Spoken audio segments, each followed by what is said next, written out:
Good morning, Northeast Radio SD. We got a special guest with us here this morning. We are going to go live now with the South Dakota Retailers Association. We've got with us the Executive Director, Nathan Sanderson. Good morning. Are you coming through? Morning, Steve.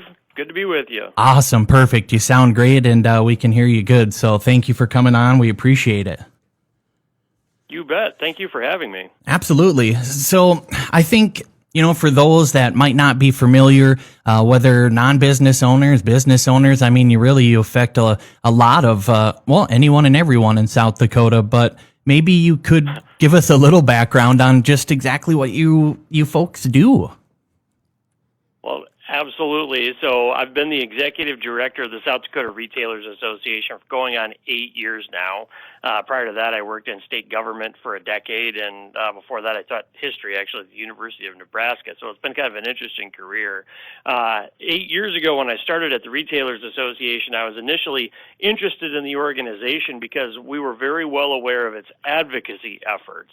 The organization has been around since 1897, so we're 129 years old now, and I had primarily been familiar with the Retailers Association because during the legislative session, the organization was very active, very involved in a lot of different bills, and so advocacy was something that I knew very well that the Retailers Association had been engaged with.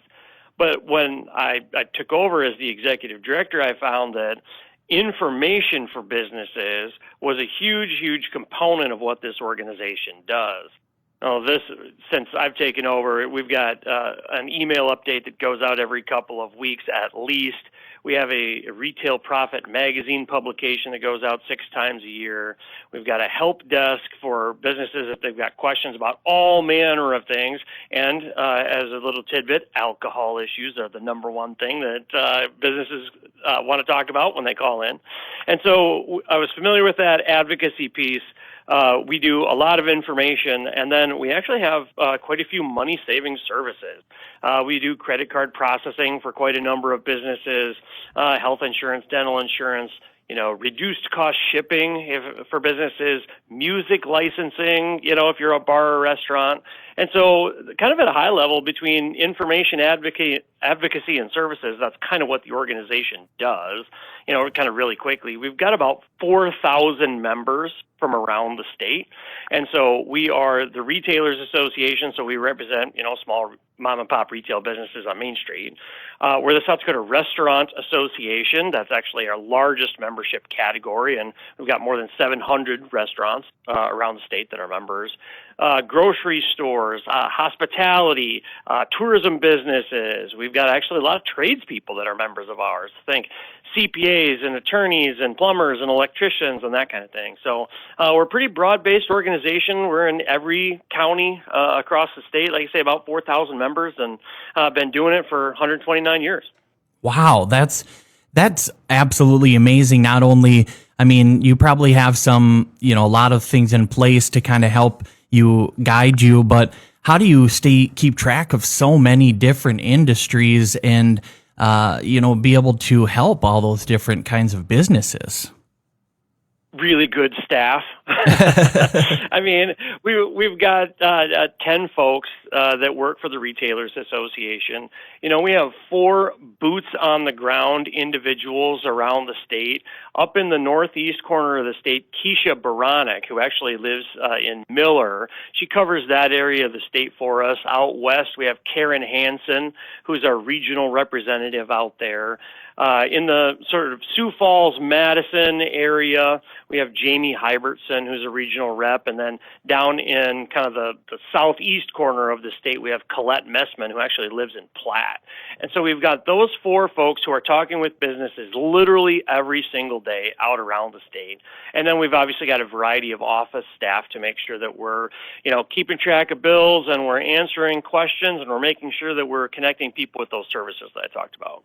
Yeah, I think it seems so simple, but even checking out your Facebook page, South Dakota Retailers, it's you just posting, even having a coffee at a certain business that I've seen so many businesses I never thought of or knew they were around. I'm thought, if we get through there, I got to check that out. Even something as simple as that is so cool.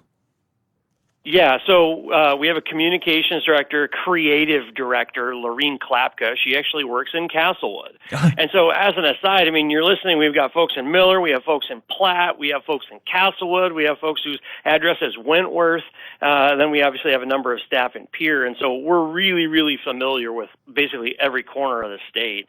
But yeah, I mean, if you look on our Facebook page, we've got the Cup of the Week feature that we do every week where, yeah, we're meeting with different businesses and a lot of mom and pop shops that people might not otherwise be aware of, but are become familiar with it because of their presence on the Facebook page. Awesome. Well, I know that you have to do some work from time to time too, so maybe you could talk to us a little bit about the session. We're a few weeks into that now, legislative session. Do you deal with the state budget? Do you get involved in the session? How do you? What's that look like for you? Well, we're very, very involved with the legislative session, and so I'm in the Capitol every single legislative day, and we actually have 2 contract lobbyists that we work with as well. So we've got 3 guys that basically, during the duration of the session, we're tracking bills. You know, this is my 18th legislative session. And, you know, over time, you average between about 500 and 600 bills, something like that.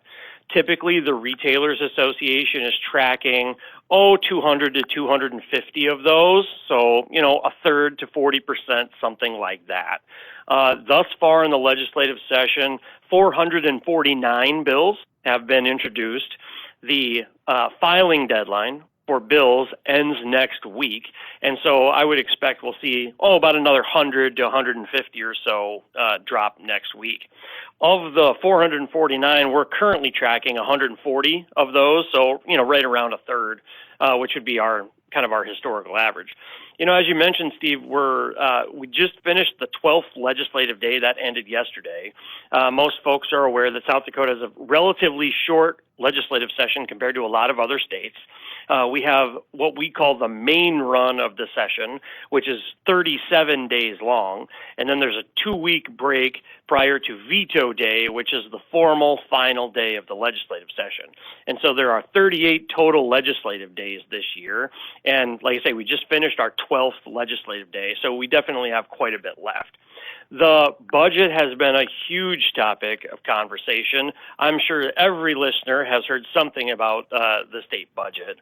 You know, I think a little bit of historical context is kind of interesting. I've got a sheet. I'm kind of a nerd, Steve, so I've got a little spreadsheet that I carry with me when I go around the Capitol, and it's got the history of the state budget going back to 2016. And so it's kind of crazy to think about.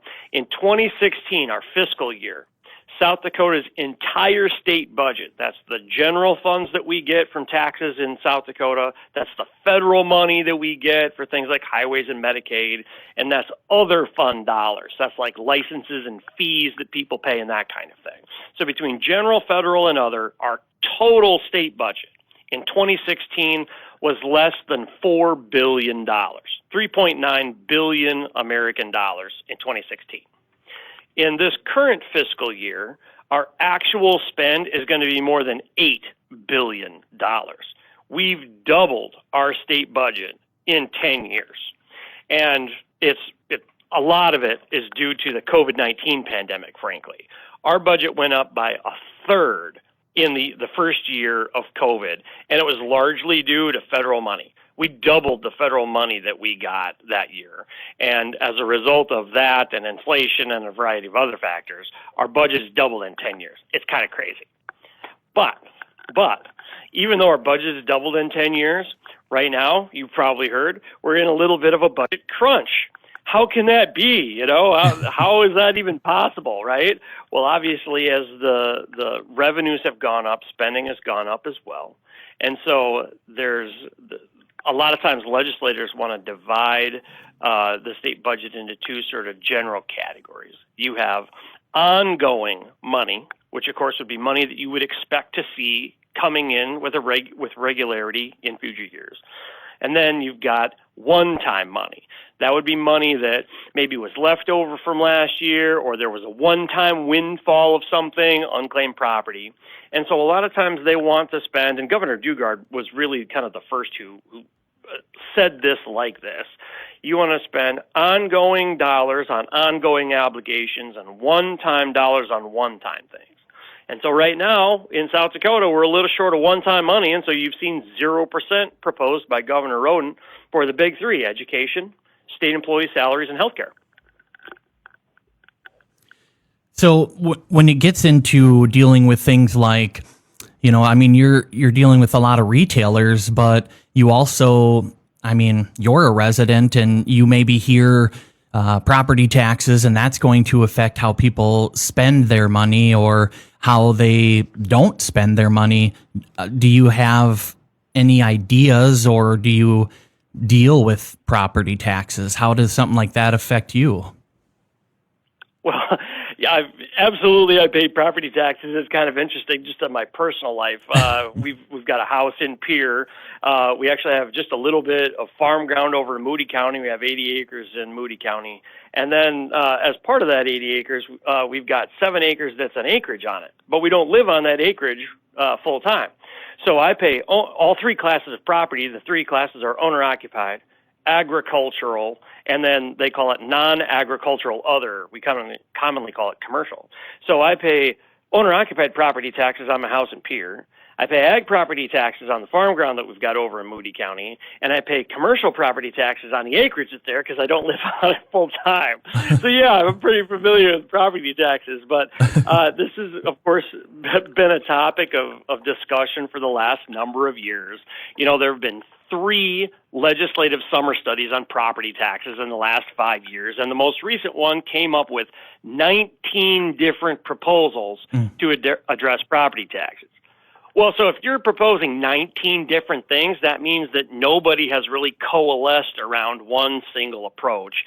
And that really is the overriding reason why we haven't seen anything through the legislature on property tax relief. Kind of to nerd out on this a little bit, the legislature reduced the overall state sales tax rate from 4.5% down to 4.2% in 2023 during that legislative session. Our organization wanted to take 0.3 of a penny there and provide owner-occupied property tax relief. And we've wanted that every year since. We pushed that in 2023, 24, 25, now it's in 2026. And that would be our preferred approach, because when the legislature reduced the overall sales tax rate in 2023, they put a sunset on that. And that means that the sales tax rate is scheduled to go back up to 4.5% in about a year and a half, July 1st of 2027. And so the whether or not we see property tax relief is largely a question of, do legislators believe that we should use some of those state ongoing general fund dollars to pay down property taxes, or should we continue at the lower 4.2% rate? That's really kind of the overriding question right now. So one thing that we also are running into topically is, of course, it's always economic development, but we hear in our area TIFs, and maybe if those can help alleviate, or if it brings in more business, maybe property taxes can be alleviated somehow. Then you hear about these data centers, and there's a lot of different sides of those. Have you dealt with data centers and these tax increment financing, and what's your whole take on the economic development with those? Yeah, so when it comes to property taxes, there's really 3 ways that you can reduce a particular class of property. So if you want to reduce owner-occupied property taxes, so again, I mentioned there's 3 classes: ag, owner-occupied, and commercial. If you want to reduce owner-occupied, you have 3 choices. Number 1 is you can shift the burden onto the other classes of property. So if owner-occupied goes down, ag and commercial need to go up, because all those property taxes fund local units of government. Not a single penny of your property taxes go to the state. They fund the county and the municipality and the school district and that kind of thing. So if you want to reduce owner-occupied, ag and commercial got to pay more. Well, people aren't very excited about that. And so then they often look to, well, okay, then you got to reduce the need, meaning because those classes of property pay for all of those services at a local level, if you want to reduce property taxes, you have to reduce the things that property taxes pay for. So that's a cut or reduction in funding for your county, your municipality, and your school district. That's not a very exciting option for a lot of people either.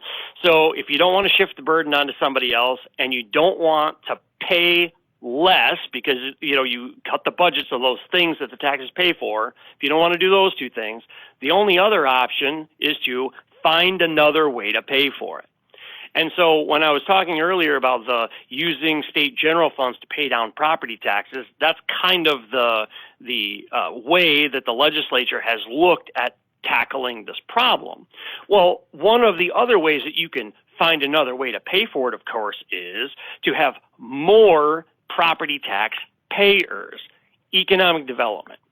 And so when you talk about things like data centers are worth hundreds of millions of dollars for these really large scale ones. And as a result of that high valuation, they pay an incredible amount of property taxes on a relatively small footprint. They're probably one of the highest property tax payers on a like size of the property that they have that South Dakota would ever see. We've got a number of members up in Aberdeen, and there's a data center that's currently being constructed in Ellendale, North Dakota. It's about 35 miles north of Aberdeen. And I think just about every Aberdeen business would say, oh man, we've seen an increase in traffic. We've seen a lot more spending. The hotels are full in town. The restaurants are full in town. People are buying gas and snacks at the convenience stores, that kind of thing. There's been a lot of question on data centers, I think, for a couple of reasons. One is sort of there's a little bit of a NIMBY, not in my backyard sentiment going right now, just about kind of economic development projects generally, not even necessarily data centers, but, new dairies or processing facilities or other sort of larger scale industrial development is in a little bit of that not in my backyard mentality. So I think data centers are kind of getting caught up in that. I think people are rightly wondering, okay, if a data center comes in, which is really just a big building full of computers. That's what a data center is. It's a big building chock full of computers. But those computers use a lot of electricity. And are my electrical utility rates going to go up as a result of that data center? And I think the really interesting piece is actually a lot of residential customers might pay less because you've got these base level infrastructure things to cover. Think your transmission lines and your generation, how you're making the power. And if you have more people paying for those base level things, then your rates actually in many cases go down. And of course, I think the legislature is looking at some legislation to actually codify that, to basically say, hey, if you're going to bring in a data center, they have to pay their own way for electricity, which I think everybody is very comfortable with. I think the last component about data centers that people wonder about is like water. Oh man, don't these things use a lot of water for cooling? Well, the best analogy I've heard of is data centers use a closed loop water cooling system in almost every case that operates like the radiator in your car, meaning you fill your radiator up with coolant, and then you're not adding coolant every day. You're using the coolant that's in there, and it recycles within the system, and maybe every month or couple of months or something, you're adding a little bit, but you're not totally replacing the volume of your radiator's coolant every day or anything like that. That's how a data center works. It's closed loop. You fill it up, and then it recycles within there. And so at a really high level, data centers, I think, are an opportunity for economic development in South Dakota and could potentially reduce property taxes in many areas if South Dakotans are willing to, I think, educate themselves about what they are. So when you do talk about economic development in these TIFs, I hear the terminology, if it's done smart, a TIF can be very beneficial, and some don't seem to get voted in or not. Can you give kind of an overview of how those can be beneficial? Well, sure. I think TIFs are one of those things that people hear about that very few people really understand how they work. So TIFs are tax increment financing. And so at the really high level perspective, you have a chunk of bare dirt, and somebody is interested in developing something on that bare dirt. Well, as bare dirt, it has a value for property tax purposes, but the value of that little parcel of land is way, way less than if there was a building, a data center, a manufacturing thing, something else on there that increases the value of the property, right? And so what tax increment financing is it says, I'm making up numbers here, if the taxable value of that property is $10 as bare dirt, and once it's fully developed, it's worth $500, you take a portion of the difference in property taxes that the value of that property would pay over a period of time, and allow the developer to use that to invest in the development. At a really high level, that's what we're talking about. Over the last number of years, there are different communities that are more experienced with TIFs and use them differently. You know, we obviously saw out in Rapid City that the voters rejected the Liberty Land TIF. I think from what I've heard of that particular TIF, there are options for communities to do things like provide grant dollars with the TIF. So you would take, normally I would be paying, you know, again, I'm making up numbers, $100 in property taxes. Now you only have to pay $80 in property taxes, which obviously are quite a bit more than what the land was previously paying. But you don't have to pay full freight on the property taxes for a period of time, so that we'll give you a grant so you can use that to develop some aspect of the property. But we're not going to specify what specific aspect of the property gets developed. I think that there are voters that have some concerns with that, and I don't necessarily begrudge voters that.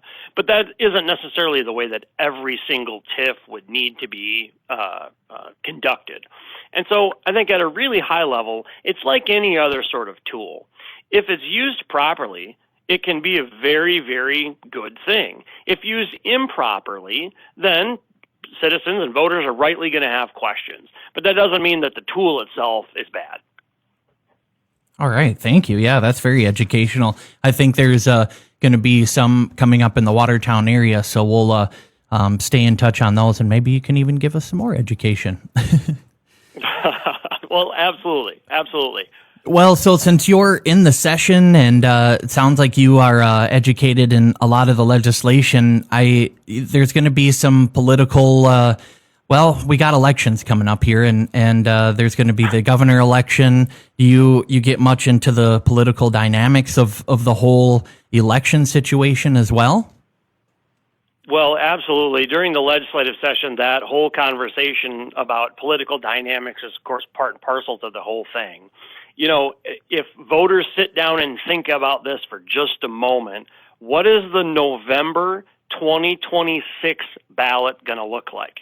You're going to vote for United States Senate, United States House, Governor, Attorney General, Secretary of State, Treasurer, Auditor, Commissioner of School and Public Lands, Public Utilities Commission, and that's not counting any of the legislative seats or any county elections you might have, or any municipal elections you might have, or any school board elections you might have.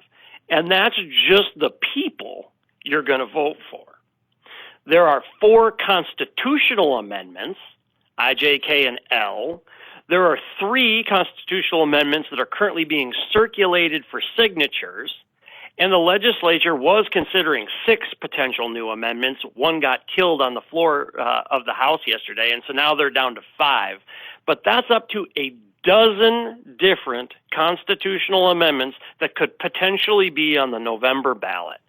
I don't know that there's anybody who thinks that that is a good proposition. And so we're trying to push back during the session a bit on some of the things that the legislature is looking to put on the ballot. But it's going to be a busy ballot, and it's definitely informed by the governor's race as well. So when it comes to being in the Retailers Association, you've got, you've got so many different industries too. That's got to be a complex balance sometimes when you're what's best for, the state, our retailers, our economy. That's got to be an interesting balance for you. Absolutely, absolutely. And I'd say at a really high level, the Retailers Association's position is we want to keep taxes low, regulations reasonable, and South Dakota a great place to do business. You put those three things out there, and we're falling in on specific pieces of legislation within that. In practice, we have a board of directors. We've got a pretty large board. We've got more than 20 different members from all around the state representing all different kinds of businesses. Again, restaurants and grocery and hardware and hospitality and a whole variety of other things. And so every week during the legislative session, we have a call with our board of directors, and we walk through, here are the things that we've seen thus far. Here we have standing legislative positions on a number of things. Again, we've been around for 129 years, and so this isn't our first rodeo, So we've got standing legislative positions on a variety of things. And then when it comes to specific bills, we get, as the folks who are actually talking with legislators every day, we get direction from our board of directors on how we should approach each of the topics that come up. And it's a system that's worked really, really well for us and allowed us to represent a broad swath of the South Dakota business community for a long period of time, and I think we're pretty proud of our legislative record. Absolutely. And I see the conferences that you do have and the annual banquet with the awards. Those are always awesome. And even like Trav's Outfitter here in town has won one. And I think those recognitions are amazing too, because they touch so many different people in the community. How do people, if our business wants to learn more about joining and becoming a member? Well, thank you for mentioning our award winners. We present 3 awards every year, a community service award, a restaurant of the year, and then a retailer of the year. And yes, a few years ago, Travis Youthy at Trav's Outfitter was our retailer of the year. All of our award winners are available on our website, SDRA.org. That's also a great place to go if you have any questions or are looking for information. I mean, we have a lot of stuff on there. You have questions about what we're tracking legislatively, SDRA.org, click on the Advocacy tab. If you're interested in membership, there's a membership tab. We would be more than happy to add you to our roll of, again, almost 4,000 members from around the state. If anybody's got questions, give us a call, 224-5050. Wow. I think we could probably talk to you almost all day, but I'm just guessing you probably have some other work to do, but I want to make sure that we touched on everything for you today before we do let you go. Well, it's Friday, obviously, but the legislature is not in session, and so that's a really good time for us to get caught up on a whole variety of other things and get prepared for the next legislative week. Next week, the legislature is in session for all 5 days, and so when that happens, you start right off with committees on Monday morning, and you're working all the way through Friday afternoon, and so today is a good day to get caught up on that. But I'd say, Steve, thank you for the time. I really appreciate it. I mean, we really do value the members that we've got. We don't take that for granted. We really do believe that mom and pop businesses are the heart and soul of our communities. One of the things you mentioned, Cup of the Week earlier, one of the real just fun things about this job, I guess, is going around and meeting small business owners in places like Astoria and Mission and Somerset and Lemon and just all these places around the state. It's been a ton of fun, and we're pleased that we're able to represent businesses from all over. Yeah, absolutely. I think that's the kind of passion that you do see when you look through it, and even when talking to you today, people can feel that passion coming through. It's the authenticity that keeps you guys around for almost 130 years. Wow, that's a long time. That's awesome. It's a long time. I'm the 20th executive director, and so if you think about it in context, we're averaging more than 6 years per. That's a lot of staying power, and we're absolutely set up to be here for the next 130. That's amazing, and we appreciate what you do for the communities and for our state, and look forward to working with you here in the future. And the next time I'm sure we'll have really good information and learning more about the members. So thank you for joining us today, and look forward to meeting up with you next time. Thank you.